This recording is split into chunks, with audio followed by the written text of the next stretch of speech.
Qual o papel da mulher dentro das religiões monoteístas abraâmicas? Qual o papel dessa mulher dentro desse sistema? Que narrativas dão conta desse papel?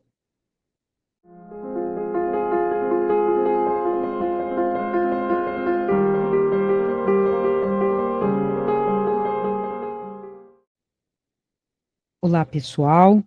Vamos a mais um vídeo de religião e espiritualidade, abordando as questões de narrativas, né? Narrativas simbólicas, narrativas literárias, históricas, tidas como religiosas há muito tempo, é bem verdade. Um livro que nos identifica? Não. Culturalmente nos identifica totalmente? Também não.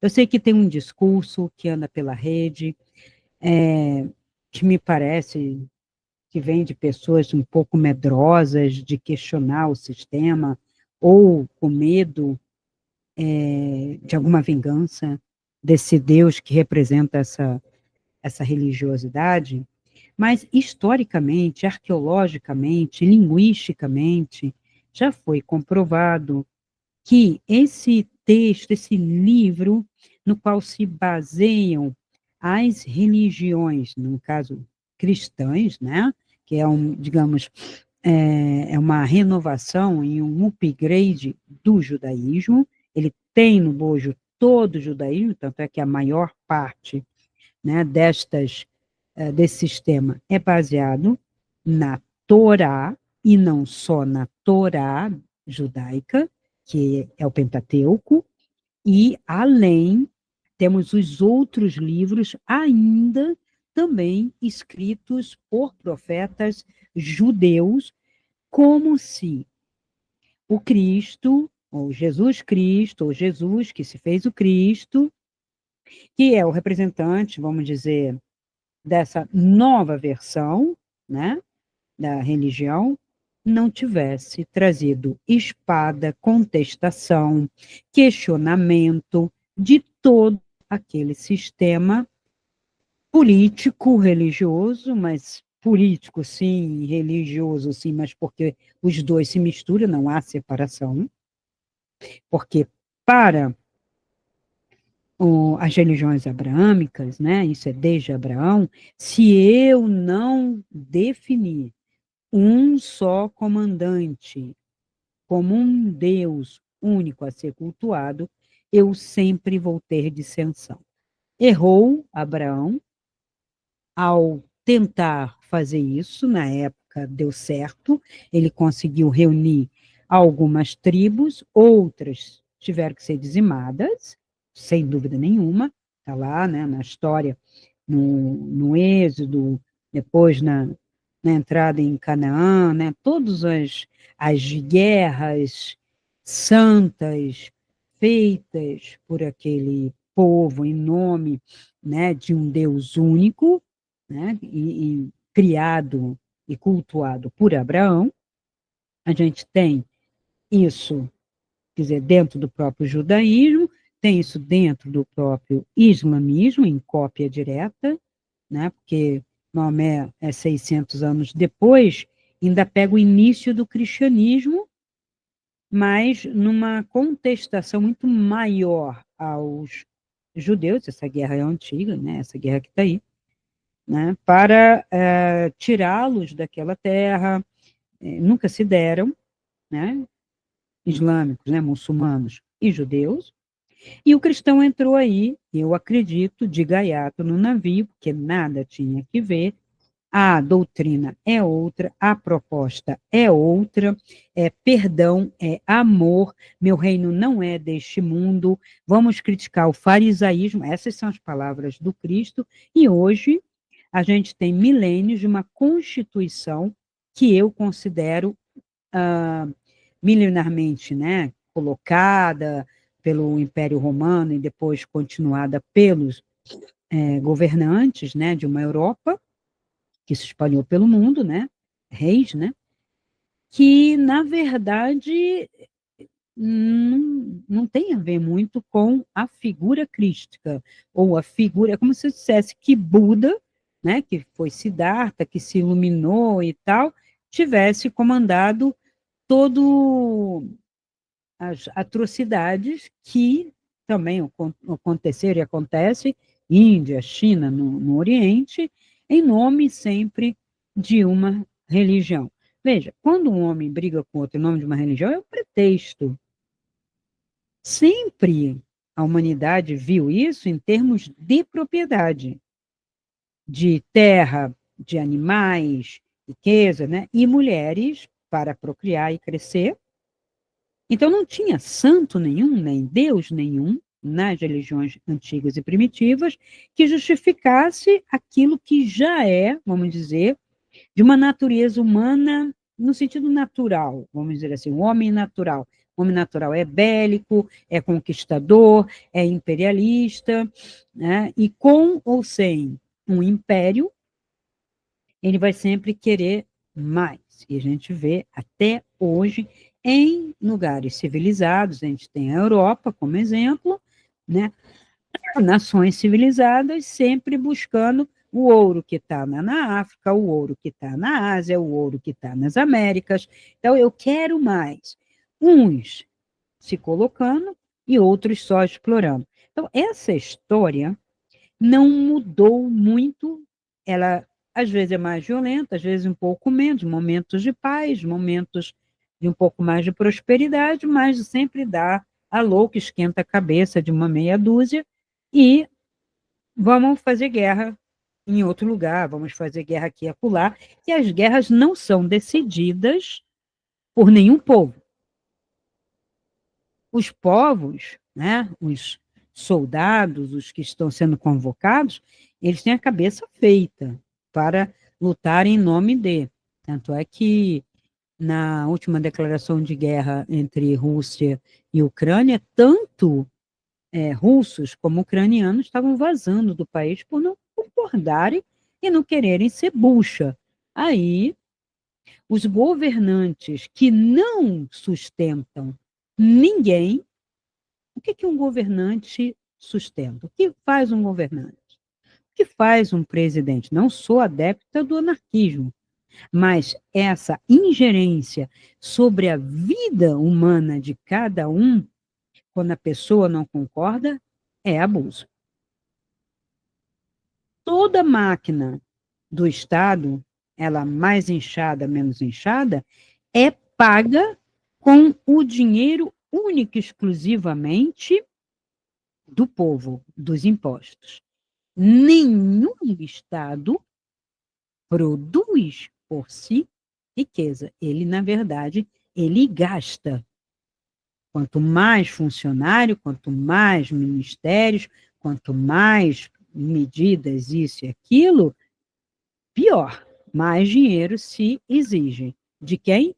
Do povo. E qual é a contrapartida? Contrapartida seria uma boa administração, garantindo o que é essencial, os empregos, a segurança, a educação, a saúde, mas não a ideologia e a ingerência sobre os gostos, sobre as particularidades, os pensamentos, as religiões de cada indivíduo desse país, salvo nos casos de teocracia, que é no Islã, que não tem como sair, está junto, e no judaísmo, né, em caso de Israel, também está junto. Então, Deus e a nação lá, e o primeiro-ministro, tudo a mesma coisa. Mas no mundo cristão, não é assim.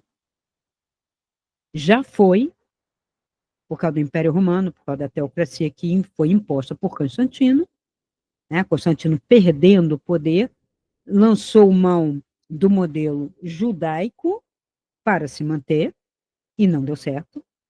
O Império Romano caiu, ficou na mão dos godos, visigodos, que mantiveram aquela religião louca, porque, embora não fosse da natureza deles, né, que eles não tinham um Deus único, passou a ser, ou com muita importância ou não, mas os doutores, os oradores de Roma, né, aquele pessoal político que ainda estava ali, que sempre assim sai o governante ou perde quem entra, né? Tem sempre a conciliação, adotou realmente como religião do império, e esse império, que já estava espalhado até lá em Inglaterra, né? É só olhar a história, ele se tornou teocrático, mas não mais tão romano quanto já tinha sido. Ele passou a ter um viés muito forte do judaísmo, muito, porque se aboliu as outras mitologias para substituir por uma mitologia que eu chamo de meio besta, né? Que é uma mitologia. Até o próprio Papa já disse, gente, Adão e Eva é uma mitologia, é uma metáfora. Então, por que vou eu dizer que aquilo é real? Como um ramo da ciência está tentando pesquisar o único DNA dessa Terra. Isso também é outra loucura, né? A ciência não tinha nem que se meter nisso. Mas, enfim, são as loucuras humanas. E qual o papel da mulher nisso tudo? Porque a mulher tinha um papel significativo antes, relativamente sim, nas religiões primitivas, em Roma, na Grécia, professora, né? Tinha mulheres, não ocupavam cargos políticos, tudo bem, mas ocupavam cargos em escolas, eram formadoras, sim, participavam de algumas discussões, sim, e na Grécia e em Roma. Tá? Por que não temos os nomes dela? Porque foram banidas da história, porque foi escondido mesmo, sobrou só as que foram torturadas, só as que foram mortas, né? Inclusive a mulher de Santo Agostinho, tá? Que ele era casado e tinha filho, e quando se tornou cristão para ser bispo de Hipona, abandonou mulher e filho, e Flória foi morta e era professora de dialética e grego, tanto quanto ele também era, né? Professor, talvez por isso tenham se juntado, e de repente ah, acontece, né? Dele se converter, ou dele se conseguir um cargo político, e aí tem que condenar a, a vida anterior, que é a mulher e o filho, como se fosse pecaminoso, né? Muito estranho isso. Isso não tem nada a ver com Cristo, né? Não sei nem se tem a ver com o judaísmo mesmo, propriamente dito, porque a religião iria contra isso, né? Enfim. Então, o papel da mulher dentro da Bíblia, né? Porque a Bíblia, já que é o livro que influencia a cultura, que influencia a filosofia, segundo, né, alguns aí, eu acho que seja tanto, né, depois do Renascimento, acho que muita coisa já se mesclou com outras filosofias e outras histórias e outras pesquisas também, descobrindo, né, textos mais antigos. Então, esse papel da mulher, que realmente passa por uma misoginia muito grande, que é não aceitar a mulher na sua condição de mulher, porque somente a mulher pode se fazer valer nisso, tinha medo, porque o homem olha para a mulher e não entende. Isso é a verdade. O homem olha para a mulher e a única coisa que ele pode constatar é: este ser humano é diferente de mim, pensa diferente de mim, sente diferente de mim, tem uns contatos estranhos com a natureza, tem ciclos como a natureza que eu não consigo dominar, mas ela gera. E se gera, eu vou ter prole. Se eu vou ter prole, tem que controlar para que seja tudo meu. Como uma égua, como uma vaca, como as fêmeas que eu controlo. Então, tem muito mais a ver com isso, né? Controle de prole, né? Da hereditariedade, a questão da propriedade, para eu passar a propriedade tem que ser filho meu mesmo. Eu não sei, essa mulher engravida, eu não sei como que é, porque não se sabia realmente, porque às vezes tinha filho, às vezes não tinha, às vezes tinha filho homem, às vezes tinha filho mulher, e o homem quer controlar tudo, e não dá para controlar. Ter filha mulher é despesa, por que você está tendo filha mulher? Né? É a minha semente? Não, minha semente não pode ser tão ruim. porque ter filha mulher era sinal de fraqueza. Então, dentro, né, desse contexto, o texto bíblico, quais são as mulheres? Não são muitas. Tem o Antigo Testamento, com algumas, e no Novo Testamento, embora Jesus andasse, e por isso criticaram muito, ele andasse com mulheres, havia mulheres como discípulo, mulher não faz caminho, mulher não estuda cabala, mulher não serve para fazer processo. Essa era a visão do judaica, é a visão muçulmana, inclusive era uma visão budista, porque tem inclusive um exemplo que é Tara, que pediu a Buda para fazer o processo, para entrar, e ele negou. Diz que a mulher ou não podia, ou não precisava, ou não era capaz, qualquer coisa nesse sentido, e ela fez, e uma, duas, 10 vezes voltou como mulher, assim é a história, e as 10 vezes fez o processo. Ou seja, mostrando que neste quesito, homem e mulher são iguais. Então, os dois são providos de inteligência, os dois são providos de sentimento e a natureza mental, questionadora, só com olhares diferentes. Então, a qualidade desse mental, a qualidade desse agir, desse sentir, é que diferencia masculino e feminino, e a mulher é muito próxima da natureza e da criação pela gestação. Ela que determinou isso, não, foi determinada, é a priori. Toda fêmea é fêmea por a priori. Pode dizer coincidência, né? Hoje você pode até escolher lá os protozoários, o espermatozoide e os óvulos e tal, mas na verdade são os espermatozoides. Você pode escolher fazer mais mulher do que homem. Mas eu ainda acredito, e muito, que mesmo que você queira fazer uma terra só de homens, você não conseguiria. Eles adoeceriam, eles não vingariam, porque a natureza pede esse equilíbrio, está para além da compreensão humana. E quando eu falo humana, de homem e mulher. A mulher respeita, mas não entende. O homem nem respeita, nem entende. Tá? Então, qual é a primeira mulher? A primeira não tem nome. A primeira, ela é igual ao homem, porque é homem e mulher. Primeiro Gênesis, eu já li aqui, e muitos negam, e já tive pessoas dizendo que nem sabiam que tinha esse primeiro Gênesis, dizendo que Deus tinha criado homem e mulher iguais para dominar o mundo, né? Tá aí o mundo para vocês viver. Não tinha paraíso. Ninguém falou em paraíso. No segundo Gênesis, então, fala-se de paraíso e se nomeia uma mulher. Por que se nomeia uma mulher? Porque nesta segunda criação, esse segundo Gênesis, já intencionalmente ou não, simbolicamente ou não, querendo já dizer, olha só, eu criei uma história aqui que a mulher sai de dentro do homem, ou seja, ela tem uma dependência porque ela é uma costela. Bom, vamos pensar. Se ela é produto de uma costela do homem, que pena que o homem precisa dela, porque senão fica sem costela. Sim ou não? Eu poderia pensar assim, que a mulher sai do homem, mas é tão dependente dela quanto. Pelo fato de faltar ali o ponto de apoio. Tá, assim, uma costela. Tira você uma costela para você ver como é que você fica. Não é uma coisa legal, né? Então, a Eva, criada a partir de uma parte desse homem, de uma costela, né? Totalmente metafórico, simbólico, totalmente lendário, como mito, eu acho pobre. O mito de Zeus é lindíssimo. Cronos, né?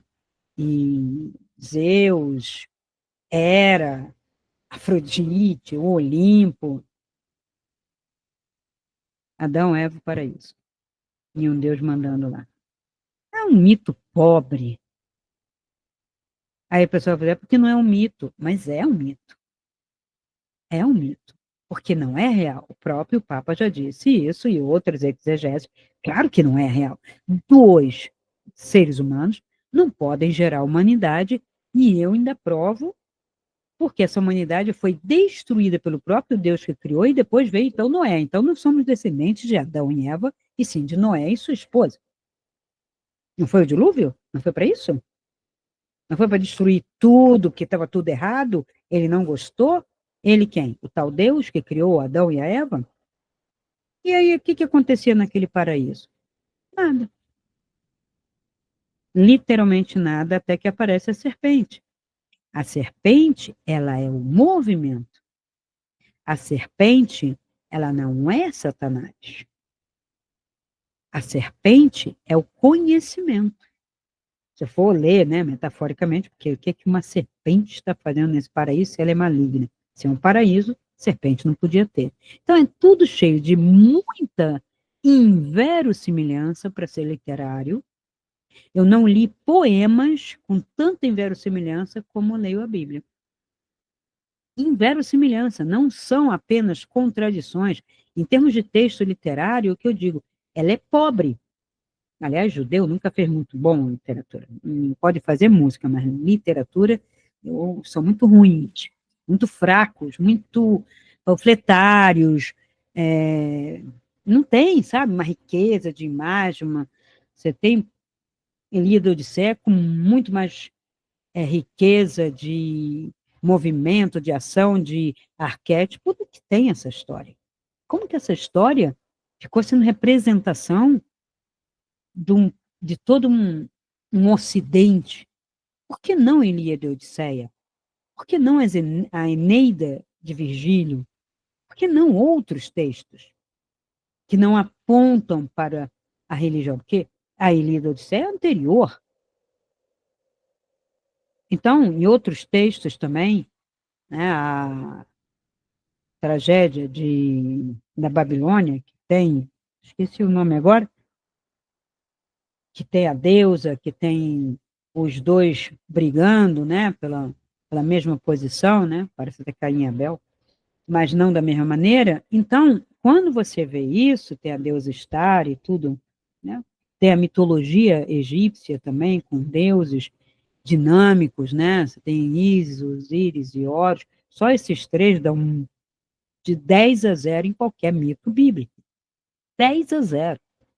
Então, era um livro, sempre foi um livro muito restrito a um povo que provém de uma aldeia, é tribo. É uma mentalidade que não é, sabe, um império com uma sociedade, como você tem a Mesopotâmia, a Suméria, sabe, a própria China tem um império mais bem desenvolvido, a Grécia, as tribos judaicas, aquele deserto ali, Jerusalém, Belém, Jerusalém. Então, querem forçar as coisas porque tem uma dimensão pequena. Tá, mas fato é, está, o Cristo foi apropriado por Pedro e Paulo. Pedro, judeu farisaico. Por isso a igreja tem um rosto fariseu e duro. Durante muito tempo foi duríssimo. E tem o, o lado meio cultural da igreja, que é um Paulo que é grego, judeu com grego, e foi centurião romano, e por isso ele bebeu muito daquela cultura romana, então ele tem as três versões dentro de si, né? Então ele é um pouco grego, um pouco judeu, né? Ele leu o evangelho em grego, não gostava, e adotou muito mais a filosofia romana, que é helenística, e dizem, contam que ele teve uma experiência, tá, mas foi bem depois do cristianismo já estar sendo instituído como um judaísmo, né, uma seita judaica, e aí ele vai ter a experiência dele, Saulo, vira Paulo, as coisas estranhas também, eles têm um negócio com letra. Abrão ganhou um A de Deus por ser fiel, ficou Abraão, que é ganhar um A, uma letra. O outro era Saulo, troco o S pelo P. Temos numerologia, já fiz, não vi muita razão para isso, mas eles que são brancos que entendam, né, essa mensagem, né? Porque quando você vai ver em termos de cabala, numerologia, é tanta, tanto achismo, tanta variação da variação da variação que não chega a lugar nenhum. Isso como ciência não serve mesmo, né?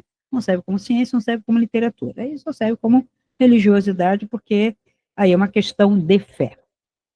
Então, Eva, a primeira mulher, que só conhece Adão, ou Adão só conhece Eva, no momento que a serpente entra no paraíso, escondida, colocada, ninguém sabe. Deus colocou essa serpente para provocar. Esse Deus também, vou te falar, hein? Meu Deus do céu. Eu sempre falei, desde pequena, gente, com um Deus desse eu não preciso nem de capeta. Eu não sei, você ficar entre um e outro, é melhor você deixar os dois falando e ser ateu.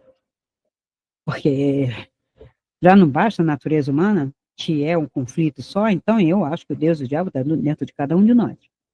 Faz certo, faz errado, faz certo, faz isso, faz aquilo. Não preciso de um Deus me castigando, nem um diabo me tentando. Não preciso. E eu, quanto mais eu dou poder para eles fora, menos eu consigo. A verdade é essa. Então, que fique isso bem claro, né? Porque não é nem ateísmo, mas é um humanismo mesmo. E um Deus que me cobra, não vale a pena ser cultuado. Se o cara é todo poderoso, o que ele precisa? Nada. E pede a mim o quê? Né? Então Eva está lá, sem saber o que fazer, num paraíso que não tem nada o que fazer, acho que nem trabalhar trabalhava, e de repente a serpente veio e falou assim: come o fruto, bestona. Ela não pode, come aí, experimenta aí. Ela come. Ela come, não acontece nada naquele paraíso. Nossa, que delícia, né? Deve ser isso. E aí ela vai para o Adão e fala: come o fruto, bestão, comigo. Não, come, comeu. Quando Adão come, aí o Deus desperta. Então, se Deus é realmente masculino, aí desperta, Adão, Adão, o que fizeste, onde estás e tal. Começa aquela história da onisciência, que não é onisciência, procura por Adão, e aí vem a punição. Quando vem a punição, vem junto a geração. Porque antes não tiveram filhos após. E aí, Adão conhece Eva, e tem Caim, Abel, Sete. Dizem que cada um de uma maneira, não entrei no mérito disso, porque eu não sei se isso é texto mais inventado do que o já inventado, que tem gente que diz que ela teve um Deus, que é um filho com Deus, um filho com Adão e o outro filho sozinha. Deve ser o que morreu, o Abel. Então, Abel não tem descendentes, Caim tem, e sim, Abel não teve. Caim teve, não ali, em outro lugar, e Sete, que dizem aí os entendidos em gnosticismo, enquanto que eu acho uma viagem em cima da viagem, não tem uma consistência, se tiver, eu vou ser a primeira a levantar aqui, né, não bandeira que eu não levanto, mas né, trazer para vocês, se for luz, se for ajudar, mas aí Sete também tem os seus descendentes, e tá, então só conseguiu ter filhos depois da punição. Então, ter filhos é ser punido aos olhos de quem? Do homem ou da mulher? Ou dos dois? Porque assim está o texto. Então, essa Eva, mais nada faz, só isso e tal. Essa humanidade se perde, mesmo Caim casando, mesmo sei o quê, sei lá, aí Deus falou assim, não estou gostando, vou destruir a humanidade. Vamos deixar claro que humanidade não é só aquele povo, mas eles assim colocam, porque esse dilúvio, essa catástrofe, não acabou com todos os seres da Terra. Não acabou. Como eles não eram únicos, que quando Caim é expulso do paraíso, o que ele faz? Ele fica vagando pela Terra? Não. Ele se casa e tem descendentes com mulheres de outra tribo? Ué, mas não era tudo só dali? Então, a inverossimilhança quebra muito a confiança, a credibilidade, até a graça da história. E entre as outras mulheres, claro, tem várias mulheres, depois eu vou trazer, tem a mãe de Moisés, tem a irmã de Moisés, que é o primeiro grande misógino nessa história toda. Abraão, de certa forma, mas Moisés repetiu de uma maneira cruel, cruel. Vou trazer depois isso para vocês. Mas eu fui pegar o papel de uma mulher que todos falam que é exemplar, né, na Bíblia. Então vamos lá pegar as mulheres empoderadas na Bíblia, sem contar Maria Madalena, sem contar Maria, sem contar Marta, né? Eu vou pegar do Novo Testamento depois, mas elas andaram com Cristo, então meio que tudo cristã, diferente. Vamos pegar ali dessa Bíblia judaica que todo mundo faz a gente engolir, mesmo sendo cristão. E quem é Ruth? Ruth, uma história belíssima, né? Qual é o tchan de ser Ruth? O tchan de ser Ruth é justamente a questão dela ser obediente. E como assim obediente? A história, que é judaica, mistura algumas ascendências bem diferentes. E Noemi, que era, né, vamos dizer, lá da tribo, é casada com Elmimedeque, se não me engano, estou aqui procurando o nome do tal marido da Ruth não, da Noemi, da sogra dela. E, enfim, eles casam, ela tem 2 filhos, a Noemi, Quilion e, minha cabeça não está muito boa hoje, tem um outro homem. São 2 filhos, Noemi e o marido, que estando com fome lá, né, aquela região lá foi Belém, em Belém, né, a situação lá naquele lugar não estava boa, e eles vão para onde? Ali para o Egito. Sempre eles recorrem ao Egito para poder fazer, né, uh, se oferecer, trabalhar e pegar pão, não, no caso, cevada, né? E está lá, estão para trabalhar, e Noemi fica viúva. Ele morre. Então, as 2 mulheres são noras dela. Então, Quilion e o irmão casam com mulheres dali. Que são mulheres dali? Não são mulheres, vamos dizer, judias. Uma é moabita, que é o caso de Ruth, e a outra, se não me engano, também, mais ou menos por ali, são casadas e Noemi fica viúva, mas tem as noras e os filhos, depois os filhos morrem. Então, ficou 3 mulheres sozinhas. Isso realmente é complicado. 3 mulheres sozinhas, sem ter um homem para sustentar, porque como era proibido, no caso, a mulher teria que casar para ser amparada por alguém da linhagem do marido que gerou, né? Mas só que os filhos já estavam, inclusive, mortos. Por isso, Noemi fala assim: eu vou voltar, tipo, vou me fazer alguma coisa, me virar, enquanto que a Ruth e a Ofar também vão ter que se virar. Mas veja, ela não vai carregar a filha. Só que, pela lei judaica, a nora, ela cuidaria da sogra por fidelidade, porque ela, tipo, larguei a mim, embora ela não fosse judia, mas ela adotou a religião do marido, que era, né, da Noemi.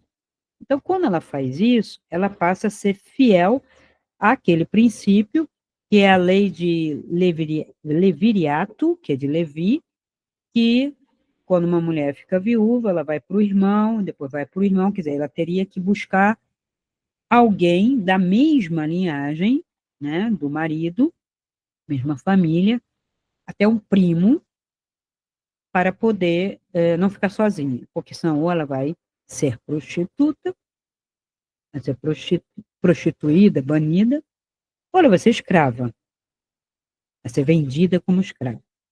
E Noemi, então, volta, acho que para tentar alguma coisa, e a Ruth vai com ela, diz, não, jamais irei abandonar, vou obedecer e tal. E, então, ela, ao retornar para Belém, a situação está difícil, não em termos de prosperidade, mas difícil para elas, sem maridos. Então, aí já tem aquela, aquela coisa, eu estou fazendo uma leitura feminina, eu não acho Ruth uma vida maravilhosa, exemplar, está sofrendo o cão, né? Sai de um lugar, né? Casa com alguém que é de outra nação, que no caso era nação, não era só religião, outra nação. Aí tá ali, o cara morre, fica na mão da sogra, ou não, ela poderia não ter escolhido, como Ofá. Ofá vai se virar. Mas ela escolhe, talvez por fraqueza, por medo também, e ela escolhe seguir Noemi, ou até que fosse por amparo. Ah, afinal de contas, é a mãe do meu ex-marido, né, que eu perdi, é leitura feminina. Estamos falando de mulheres, história feminina contada por homens, pelo amor de Deus, é uma idealização. Então, mesmo que tenha sido escrito por um homem, a história de Ruth, que eu acredito que não foi uma mulher que escreveu, mesmo assim, ele não está vendo o que uma mulher vê, mesmo lá na época. Se você se reporta para a época, você teria duas possibilidades. Ou seguir Ofá, que é sua cunhada, e tentar a vida lá. Será que seria sempre só uma prostituição? Eu vou para o Egito é isso? Não, o Egito pode ser diferente. Mas, como escrava, posso ser? Pode ser.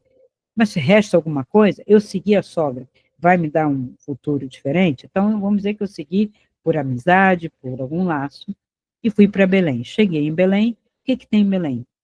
Agricultura, né? Eu não tenho formação, eu vou trabalhar na agricultura, não trabalho no comércio, não sei fazer conta, então eu vou para a agricultura.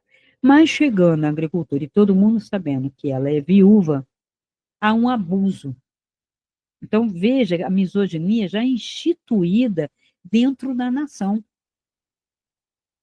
E aí, o dono lá do pedaço todo, lá da fazenda de cevada, observa, meio que deve gostar, né? Gostei dessa mulher. Por quê? Porque fica sabendo que ela não era judia, mas passou a ser fiel, adotar o Deus de Israel, seguindo a sogra, abandonando, então, a sua família, sua origem moabita. E aí ele, vamos dizer que ele gostou, né, dessa configuração e prometeu proteção para Ruth nos campos. Proteção para quê? Para ninguém sair abusando dela, né?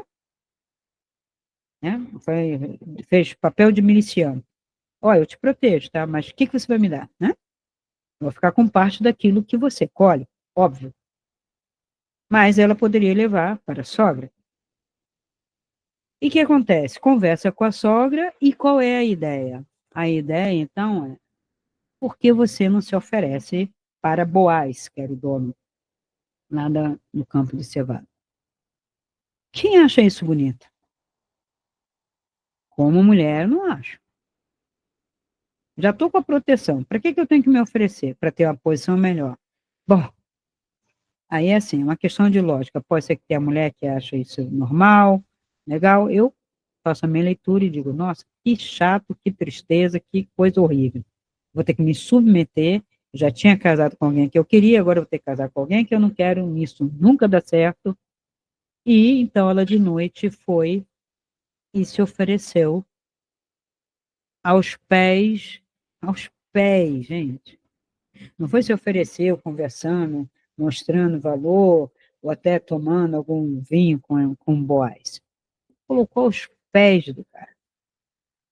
E aí ele cobriu ela com manto. O que é cobrir com manto? Não preciso dizer. E aí, tendo feito isso, ele descobre, então, que há um pretendente possível dentro da lei do levriato. Parece que tem um primo que teria direitos sobre a mulher e ele não quer confusão.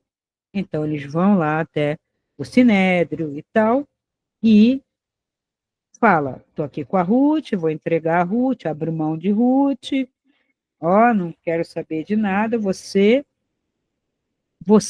é o dono dela.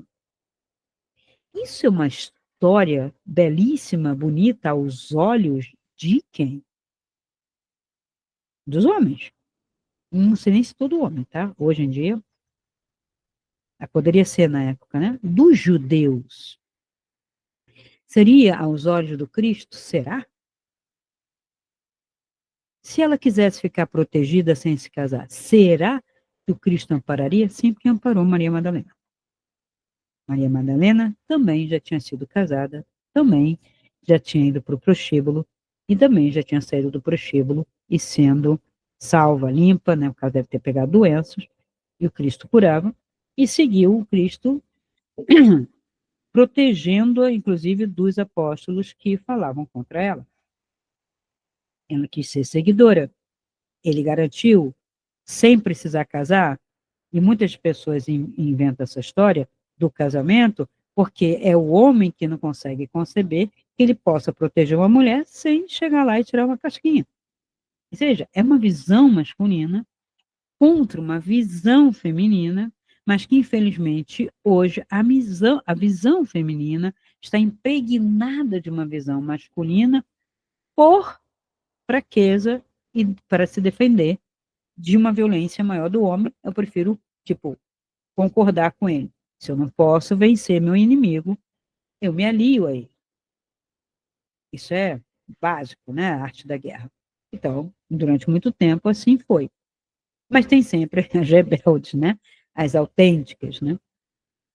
E no julgamento, o cara abre mão. Por que, que o cara abre mão? No mínimo, porque não gostou da história também. Não pode ficar com você, Boaz. Tipo assim, né? Ah, tem aqui essa égua. Você vai querer ficar com ela?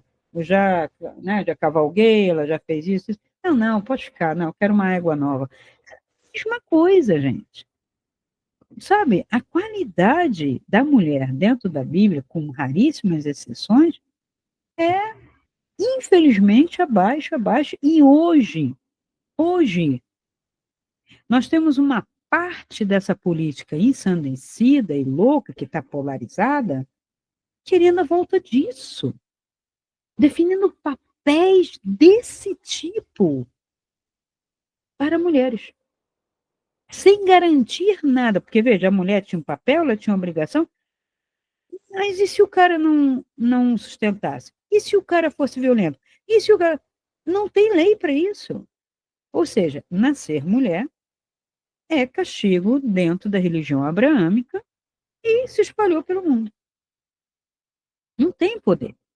E isso que a gente vê desse feminismo enlouquecido, aceitando as loucuras sem saber se é mulher ou não, sem respeitar a sua natureza, não digo nem condição, natureza, porque tinha que se lutar, se reivindicar direitos e direitos iguais dentro de uma sociedade civil, como mesmo salário, férias e tal. Agora, existem particularidades.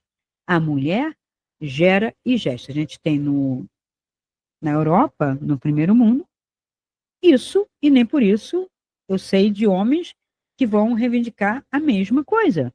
Não na Alemanha, não na Dinamarca, não na Noruega. E aqui a esquerda enlouquece, os homens enlouquecem, porque são extremamente machistas e patriarcais. Então, quando vê uma lei que não pode bater na mulher, que não pode deixar de dar pensão para essa mulher, porque o filho é dele, a pensão é para o filho, não é para a mulher. E que a mulher continua sendo inferior, e eu vou reivindicar agora direitos iguais à mulher. A mulher está reivindicando ser respeitada por uma sociedade que não a respeita em suas condições. Eu tenho um filho. É o Estado que tem um filho ou eu tenho um filho? O Estado não tem um filho, não garante o filho. Na Alemanha, se alguém, depois de 3 anos, reivindicar alguma coisa, fazer a cabeça do filho, ele diz, eu paguei um salário para que você cuidasse dele, e quem te deu dinheiro não foi teu marido, fui eu. Aqui tem isso? Bolsa Família? Ridículo. Ridículo. E, tirando essa questão, isso nunca aconteceu. Então, não pode reivindicar esse filho para si, essa pessoa para si, e o homem reivindicar, eu também quero licença. Licença o quê? Paternidade? 3 dias, tá bom, volta a trabalhar, porque alguém tem que trabalhar nessa casa. Eu fiquei 7 meses, porque emendei umas férias com os 4 meses que eu tenho direito. E daí? Fundamental para o crescimento do meu filho. E depois? Complicava. Claro que complicava. Ah, eu tenho que dar pensão, não sei o que, mas eu trabalhava. Mas o cara querer igual, não somos iguais, não somos seres iguais. Não iguais nesse sentido, somos iguais perante a lei, e se ele reivindicar, eu posso reivindicar. Né? Eu tenho direito ao salário, tenho direito às férias, tenho direito ao 13º, tenho direito às minhas licenças, como homem também. Então, assim, o homem que é alcoólatra, o homem que joga ou que tem alguns vícios, é toleradíssimo dentro do sistema público, vai a mulher fazer. E mulherada não fala nada. Então, Ruth é um exemplo belíssimo de submissão. Assim está descrito em vários compêndios bíblicos e evangélicos, de submissão. Ela se submeteu ao Deus de Abraão, que não era o Deus dela, submeteu à sogra, se submeteu a Boaz. Meu Deus do céu, e isto é exemplo de mulher. Então, o exemplo de mulher que é defendido por esse patriarcado é esse.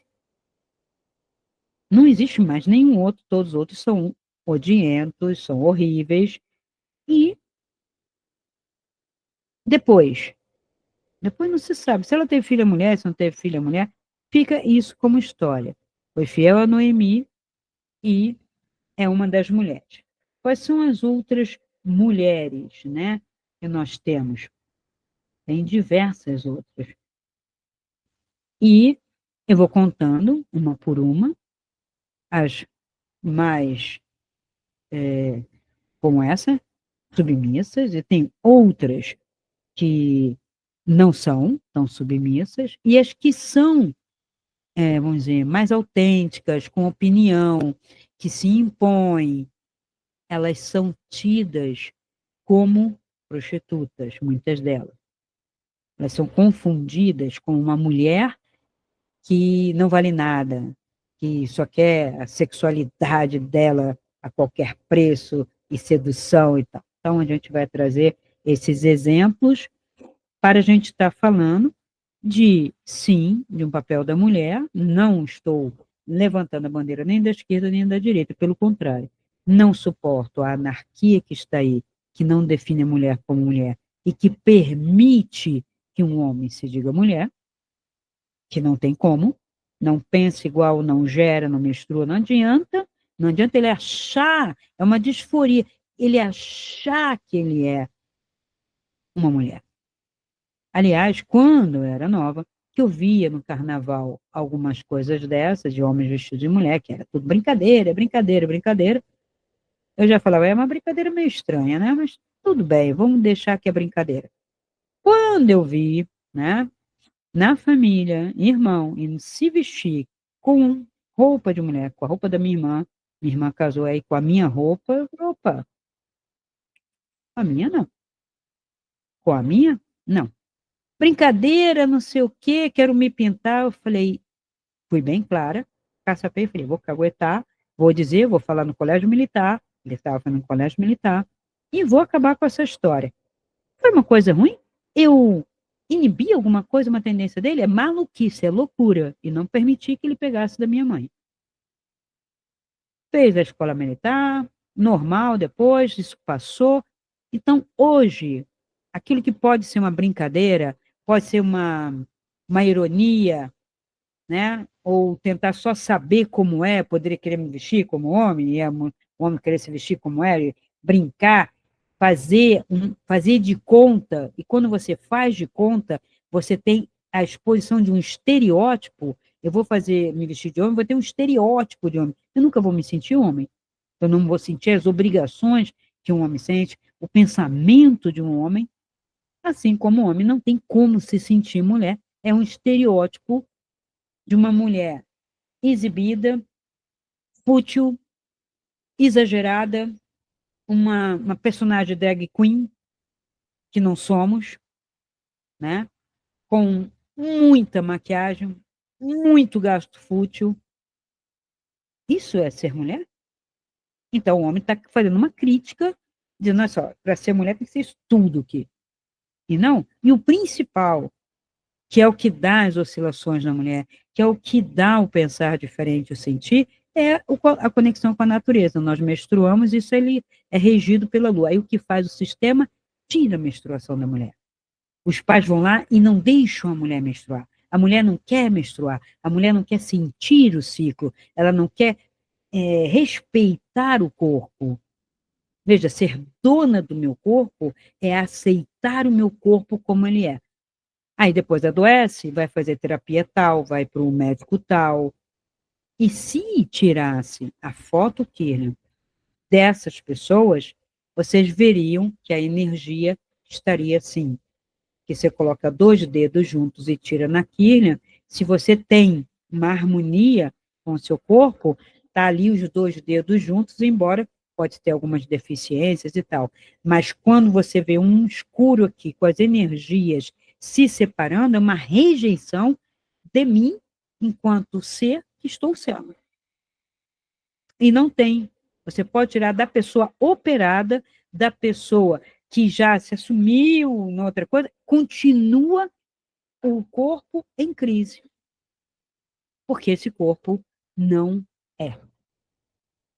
Então, hoje, a coisa está confusa e complicada, mas se você combate um lado, o outro lado também quer fechar os portões e os grilhões em cima da mulher. Então, se você não tem saída pela direita e você não tem saída pela esquerda, aprendi, quando era criança, com o desenho do Leão da Montanha, a saída é por cima. Faça o seu caminho de espiritualidade e saia por cima, que é, de certa forma, a mensagem do Cristo. Meu reino não é deste mundo. A saída é individual e por cima. Ok? Eu vou trazer ainda mais discursos e eu quero comparar também um pouco, né, com outras mitologias femininas, para vocês verem a riqueza que a gente tem numa mitologia grega, do exemplo das deusas.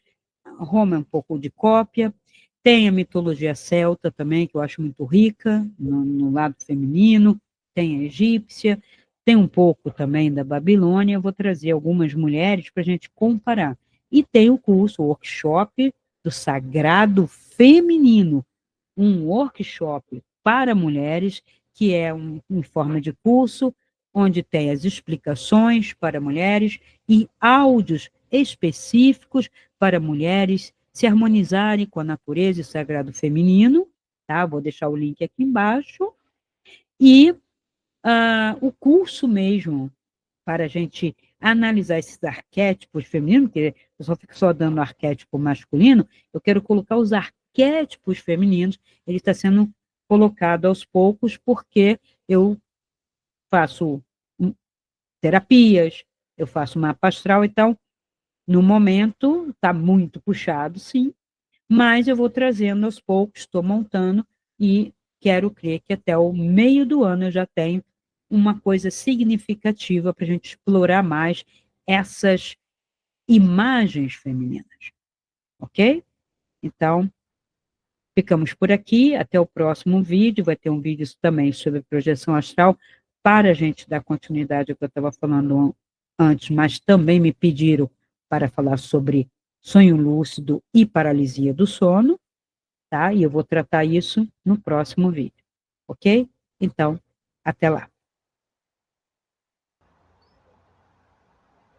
Então, se esse vídeo ressoou com você, dê o seu like, faça sua pergunta nos comentários, compartilhe com seus amigos e se inscreva no canal.